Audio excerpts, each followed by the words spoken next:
एक महीने तक नेटो तमाशबीन बना रहा। यूक्रेन में घुसकर तक रूस हमला करता रहा, शहरों को खंडर बनाता रहा और नेटो बस दूर से देखता रहा। अब महीने भर बाद अमेरिका युद्ध भूमि तक पहुंच गया तो नेटो देश रूस को आंखें दिखा रहे हैं, यूक्रेन को हर मदद देने का ऐलान कर रहे हैं।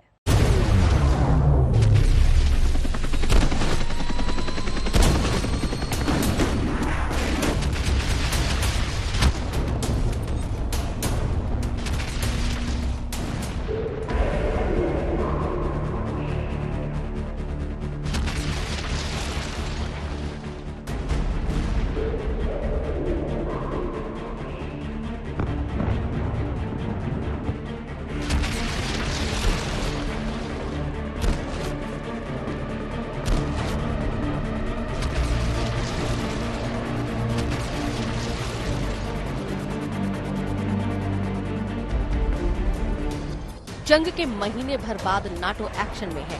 यूक्रेन के पास नाटो देश हुंकार भर रहे हैं। अमेरिकी राष्ट्रपति बाइडेन रूस को सीधी चेतावनी दे रहे हैं। यूक्रेन को हथियार भेजने पर मुहर लग गई है।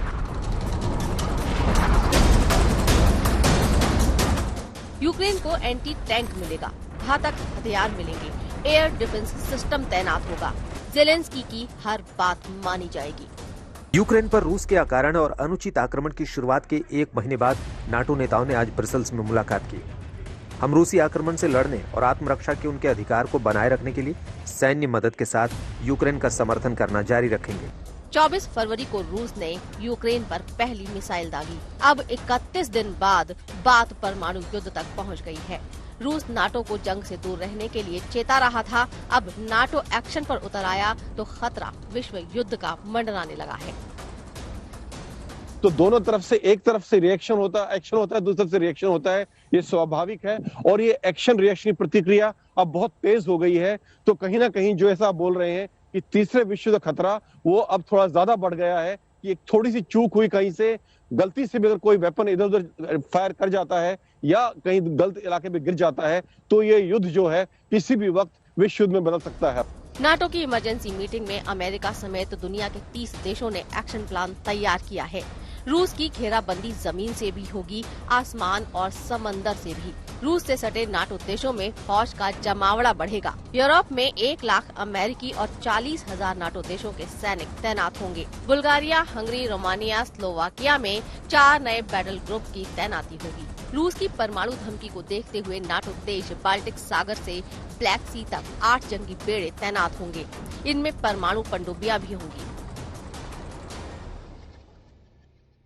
I expect leaders will agree to strengthen NATO's posture in all domains, with major increases to our forces in the eastern part of the alliance, on land, in the air, and at sea. The first step is the deployment of 4 new NATO battle groups in Bulgaria, Hungary, Romania, and Slovakia.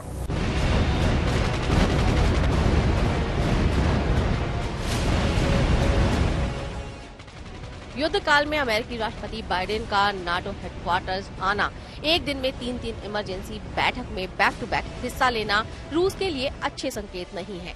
रूस border पर NATO सेना का युद्धाभ्यास भी चल रहा है। अगर हालात बिगड़े तो आगे विश्व युद्ध ही है। पोलैंड के वार्सा से गौरव सावंत और राजेश पवार के साथ आज तक ब्यूरो। और अब एक बड़ी खबर आपको बता दें, ज़ेलेंस्की को युद्ध लड़ने के लिए हथियार चाहिए, लेकिन बाइडेन अभी तक बोली के बाण ही चला रहे हैं। बाइडेन ने पुतिन को कसाई तक कह डाला, लेकिन पुतिन है कि मानते नहीं। बाइडेन कल पोलैंड में रिफ्यूजी कैंप भी गए थे तो पुतिन पर अमेरिकी राष्ट्रपति का बेहद तल्ख बयान। पुतिन को बताया कसाई। पुतिन को अमेरिकी राष्ट्रपति बाइडेन ने कसाई बताया। पुतिन को सत्ता में नहीं रहने दे सकते, ये भी कहा जो बाइडेन ने। पुतिन को अमेरिकी राष्ट्रपति ने कसाई बताया। पुतिन को सत्ता में नहीं रहने दे सकते, ये भी कहा जो बाइडेन ने। रूस और यूक्रेन की जंग पिछले 1 महीने से जारी है और इसमें सिर्फ तबाही के मंजर ही सामने आ रहे हैं। हजारों लोग मारे गए और लाखों लोग घायल हो गए। रूस पर तमाम प्रतिबंध लगे लेकिन हासिल कुछ नहीं हुआ। कई दफा वार्ताओं का दौर चला, लेकिन नतीजा जस का तस रहा। और यही तस्वीरें यूक्रेन के अलग अलग शहरों से मिल रही हैं। रूसी हमले से लवीव में धुएं का गुबार उठता नजर आया।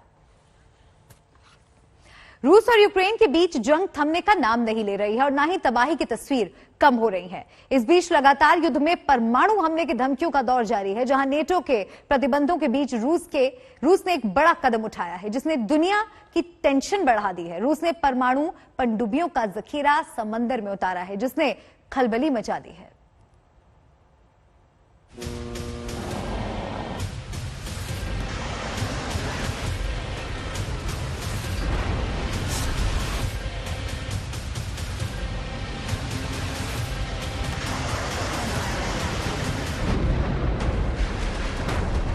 यूक्रेन तबाह हो रहा है।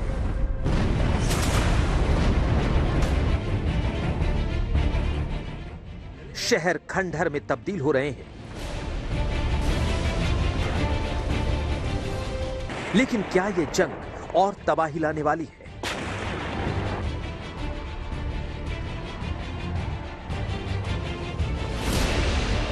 क्या यह जंग परमाणु युद्ध तक जाने वाली है? अगर ऐसा हुआ तो विश्व युद्ध होगा।